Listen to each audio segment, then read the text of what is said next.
What's up? Ah, home service. Toyota Revo.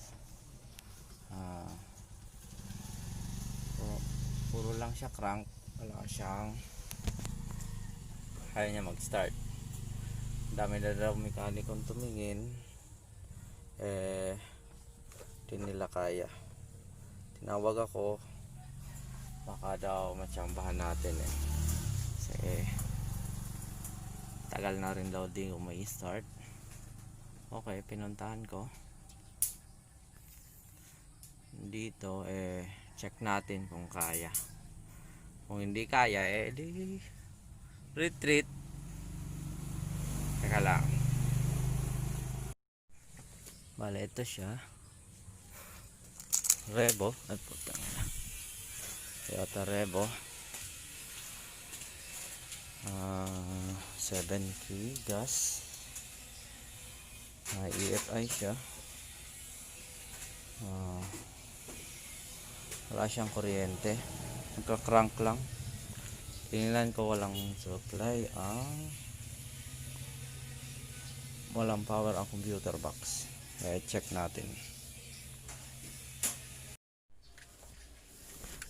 Ito siya, naamag na. Pag i-on mo kasi wala siyang, hindi umiilaw ang check engine. Dapat may ilaw yan para malaman mong may supply ang computer box. Bale, hanap natin. Karating tayo dito, doon.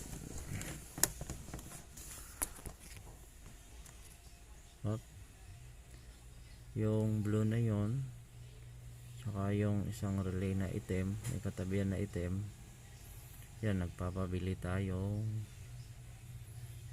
relay.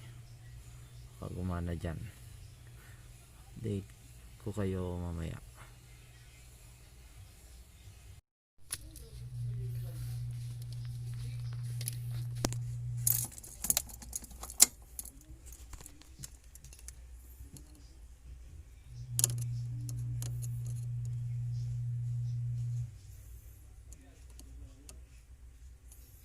Putol siya. Ito naman green, red. Ito, palit tayo yung fuse number 15. Yan, check engine na siya, and andar na yan for sure. Tapos ito yung dalawang relay kanina. Ito, pinalitan natin yan. Tinek natin yung wiring na yon. Okay na, andar yan. Diba kanina walang power yung walang umilaw na check engine. So ito, on ulit, pero may check engine. Kaso yung battery lobat na. Pag in-start ko, wala, lobat na.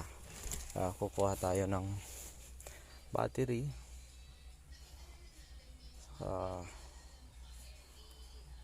Jump start na lang first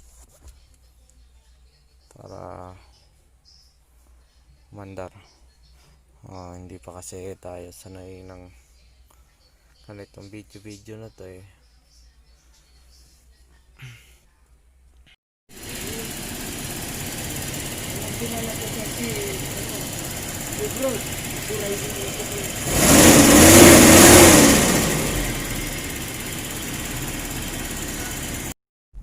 Okay, ayos na.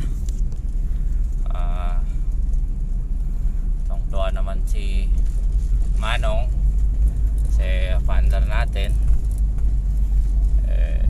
Kachamba tayo ngayon Okay, bale, pauwi na ako. Service natin CRB. Okay, bye bye. Pauwi na tayo at